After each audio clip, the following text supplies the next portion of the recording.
Ladies, gentlemen, you've eaten well. You've eaten Gotham's wealth, its spirit, but your feast is nearly over. From this moment on, none of you are safe.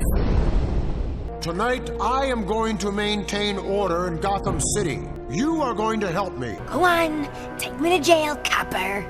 Jail?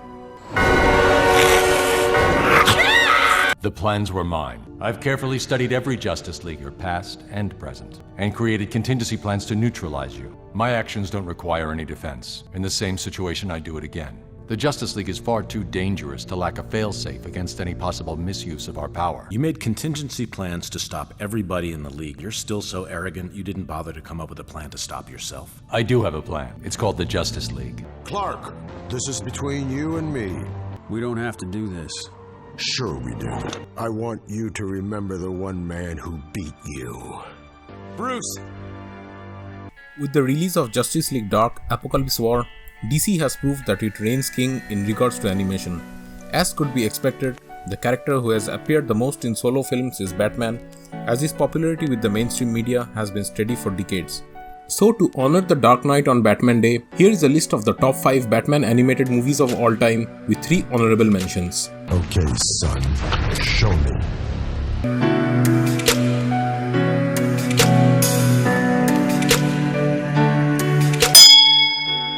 To this day, people look to Frank Miller's Batman Year One graphic novel as the definitive origin for Batman. This interpretation of Bruce Wayne's early days as the Dark Knight is so popular that many of these stories' details found their way into Christopher Nolan's Batman Begins. Fortunately for fans, the animated version of the story is very faithful to the source material, making this version a great place for newcomers to jump aboard and familiarize themselves with Batman's early days. All elements that made the comic great are present. The focus on Gordon and the Sarah Eisen subplot, Bruce Wayne's Greenhorn initial attempts at vigilantism, and the unmitigated corruption of Gotham City are all in turn bolstered by the superb voice acting from a stellar cast led by none other than Breaking Bad's Bryan Cranston playing Gordon and Gotham's Ben McKenzie voicing Batman.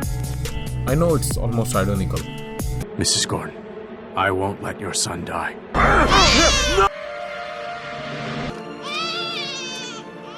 You must be wearing armor under that jacket. Something like that. You know, I'm practically blind without my glasses. The original Batman Beyond TV series remains a fan favorite for many. The studio took a gamble introducing a younger Batman with Terry McGinnis. Luckily, it proved to be a big success. The show also featured a darker tone and a much older Bruce Wayne, voiced by the all-time favorite Kevin Conroy, who served as a bridge to the original animated series. So when the movie came out advertising the return of Batman's most dangerous villain, the Joker, voiced by Mark Hamill, fans were pretty excited. Furthermore, the movie did not disappoint. Seeing Joker terrorize Neo Gotham, Bruce Wayne and the new Batman made for a very wild ride and highly original story.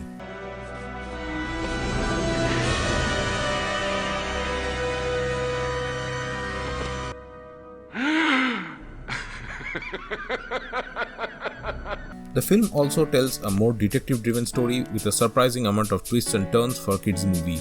Terry is challenged in almost every manner by the Joker, and in the end, through his own means, he is able to prove himself worthy to be called Batman. Funny guy. Can't say the same for you. The real Batman never talked to you much, did he? That's probably why you were so fixated on him. The real reason you kept coming back was you never got a laugh out of the old man. You make me laugh, but only because I think you're kind of pathetic. Stop that! Come on, McGinnis. Laugh it up now. Ha! Ha!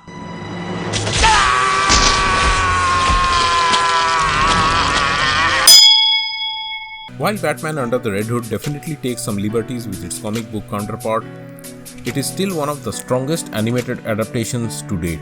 The differences are minor and are mostly made to make the film easier to approach for those who are unfamiliar with the comics. Batman's greatest failure has always been the death of Jason Todd, the second Robin, at the hands of the Joker. Todd's death not only drove the grief-stricken Batman into a rage-filled attack on criminality, but subjected him to a personal hell built by his guilt. That is until Jason returned as a gun-toting vigilante with no qualms about breaking Batman's one rule. He killed with impunity and no remorse. A taser? Nail me and you'll electrocute both of us. Maybe that's what he has in mind. No! Now Batman's rage and guilt were multiplied. First he lost his battle for Jason's life, and now he was losing the battle for Jason's soul. Batman Under the Red Hood is one of the best Batman movies because it delves headlong into the innermost depths of Batman and Jason Todd's emotions regarding the complex nature of the relationship, issues of guilt, regret, father-son dynamics, and the nature of revenge versus justice are fully explored in a way that few would expect an animated film about superheroes could do. I know I failed you, but I tried to save you, Jason. I'm trying to save you now.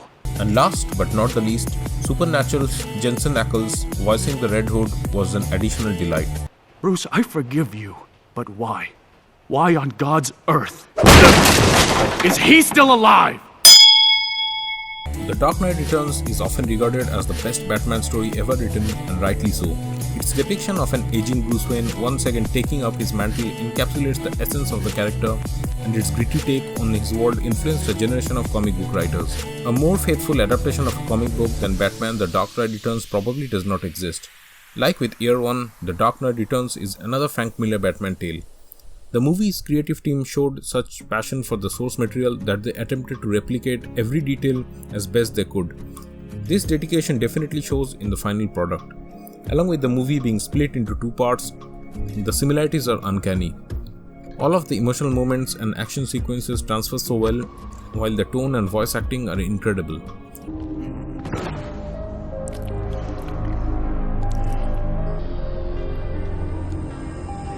Where are you? I'm not finished yet. And you're not finished with me.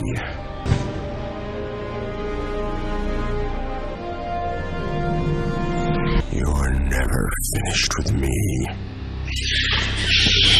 Those who haven't seen The Dark Knight Returns are truly missing out on one of the best that Batman and animation have to offer. You finished, old man!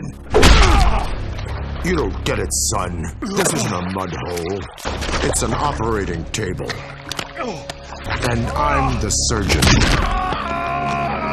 Before we unveil our top pick, here are 3 other honorable mentions. Gotham Knight was an anthology film released in 2008 in between the release of Christopher Nolan's live-action films Batman Begins and The Dark Knight. The film was loosely connected to the live-action series and featured a few different stories about Batman as told by a group of children. Each story featured an anime-influenced take on Batman from a different creator that explores different aspects of Gotham's protector from the early days of DC's original animated universe line of films. He's like this living shadow. Every time the guy gets a hand on him, he disappears back into the other shadows.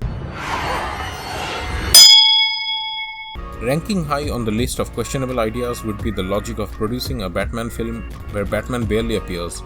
Missing and presumed dead after saving Batwoman from an exploding building, Batman Bad Blood follows the Bat family as they try to unravel the mystery surrounding the Dark Knight's disappearance. Although the absence of the marquee character makes the audience wait impatiently for Batman's return, showcasing characters like Kate Kane aka Batwoman and Luke Fox aka Batwing somewhat makes up for the former. From here on, it's only family. The highly anticipated film based on Jeff Loeb and Jim Lee's Hush broke a cardinal rule for adaptations. It strayed too far from the source material. In trying to fit into its New 52 continuity, Hush negated an emotionally pivotal scene where Batman confronts a resurrected Robin or Jason Todd or Clayface and completely changed the identity of Hush from Elliot himself to the Riddler. But somehow Batman and Catwoman's on-screen romance was noteworthy. Tonight, I'll show them all by doing what none of them could. Killing the Batman! You talk too much. No points for guessing, guys. This is the best Batman animated movie made, period. There's love, loss, action, new and old villains, and generally great Batman moments. Like with The World's Finest, the movie is done with Bruce Timm's art style, making it perfect for any fan of the 90s series. Loosely based on Batman Year 2, Mask of the Phantasm delves into the formative years of Bruce Wayne's career as Batman and explores the relationship that almost had him hang up the cape and call for good. In Andrea Beaumont, Wayne finds a kindred spirit, one born out of familial tragedy, and falls in love. It just doesn't hurt so bad anymore. I can give money to the city, they can hire more cops, let someone else take the risk, but it's different now. I know I made a promise. but I didn't see this coming. I didn't count on being happy. Please, tell me that it's okay. Maybe they already have. Maybe they sent me. However, the emergence of the Phantasm, a grim vigilante with no qualms about murdering criminals, necessitates Batman's continued existence. With a crisp 40s aesthetic, a plausible origin story for the Joker, and a great twist ending, Mask of the Phantasm is a success rooted in a compelling plot and highlighted by fantastic characterization for a female lead. I couldn't save her, Alfred. I don't think she wanted to be saved, sir. You walk the edge of that abyss every night. But Andrea fell into that pit years ago. You haven't fallen in, and I thank heaven for that. Do you want to be alone? I am. I'm sorry. So I guess that wraps it up. What do you guys think? Did I miss any that you think should be on the list? Let me know in the comments below. It's over. Thanks for watching. Please subscribe and give this video a thumbs up if you liked it. Click on the little bell icon to be notified whenever a new one comes out. Don't forget to share this video with your friends. I'll see you guys next time.